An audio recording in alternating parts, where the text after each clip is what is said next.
रामायण सिर्फ एक कहानी नहीं है, बल्कि यह भारतीय संस्कृति, आस्था और जीवन के मूल्यों को समझाने वाला एक महान ग्रंथ है।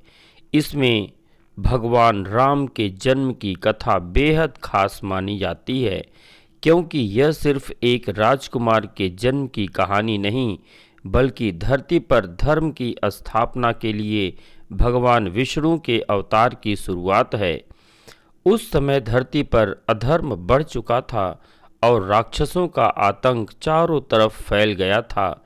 देवता भी परेशान थे और उन्हें समझ नहीं आ रहा था कि इस समस्या का समाधान कैसे होगा।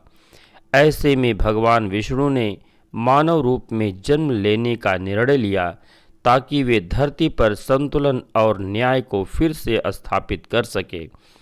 राम का जन्म इसलिए भी खास माना जाता है क्योंकि वह एक दिव्य योजना का हिस्सा था, जिसमें हर घटना पहले से तय थी। रामायण इस पूरी कहानी को बेहद सुंदर और सरल तरीके से बताती है, जिससे हमें धर्म, कर्तव्य और मर्यादा का महत्व समझ में आता है। अयोध्या के राजा दशरथ बहुत पराक्रमी और न्यायप्रिय शासक थे, लेकिन उनके जीवन में एक बड़ी कमी थी कि उनके कोई संतान नहीं थी।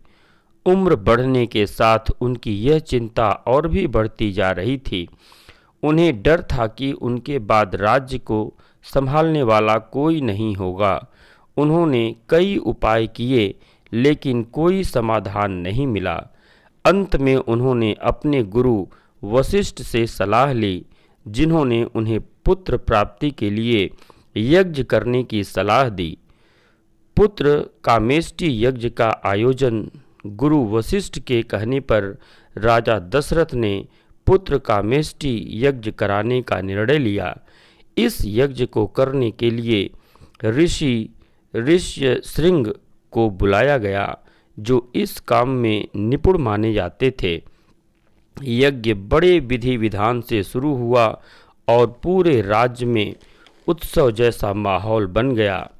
सभी देवताओं को प्रसन्न करने के लिए यज्ञ मंत्रों का उच्चारण किया गया और पूरी श्रद्धा के साथ यज्ञ पूरा किया गया। यज्ञ के अंत में अग्निदेव प्रकट हुए और उन्होंने राजा दशरथ को एक दिव्य खीर भरा पात्र दिया। उन्होंने कहा कि इसे अपनी रानियों को खिलाने से उन्हें पुत्र की प्राप्ति होगी। राजा दशरथ ने उस खीर को अपनी तीनों रानियों कौशल्या, कैकेयी और सुमित्रा में बांट दिया। यह घटना राम के जन्म की शुरुआत मानी जाती है। कुछ समय बाद अयोध्या में खुशी की लहर दौड़ गई। जब रानी कौशल्या ने भगवान राम को जन्म दिया, उसी समय कैकेयी ने भरत को और सुमित्रा ने लक्ष्मण और शत्रुघ्न को जन्म दिया। राम का जन्म चैत्र मास के शुक्ल पक्ष की नवमी तिथि को हुआ, जिसे आज भी राम नवमी के रूप में बड़े उत्साह से मनाया जाता है। उनके जन्म के समय पूरे राज्य में उत्सव का माहौल था और हर कोई इस दिव्य क्षण का साक्षी बनना चाहता था।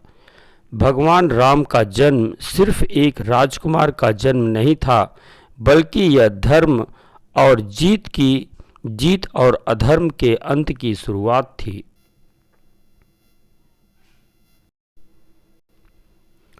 उन्होंने अपने जीवन में मर्यादा, सत्य और कर्तव्य का पालन किया, इसलिए उन्हें मर्यादा पुरुषोत्तम कहा जाता है।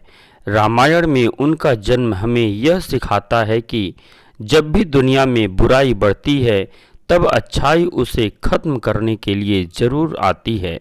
रामायण में भगवान राम के जन्म की कथा हमें यह समझाती है कि हर घटना के पीछे एक बड़ा उद्देश्य होता है। यह सिर्फ एक धार्मिक कहानी नहीं, बल्कि जीवन जीने का एक मार्गदर्शन है। भगवान राम का जन्म हमें यह संदेश देता है कि सच्चाई, धैर्य और धर्म के रास्ते पर चलकर ही जीवन को सही दिशा दी जा सकती है। जय श्री राम।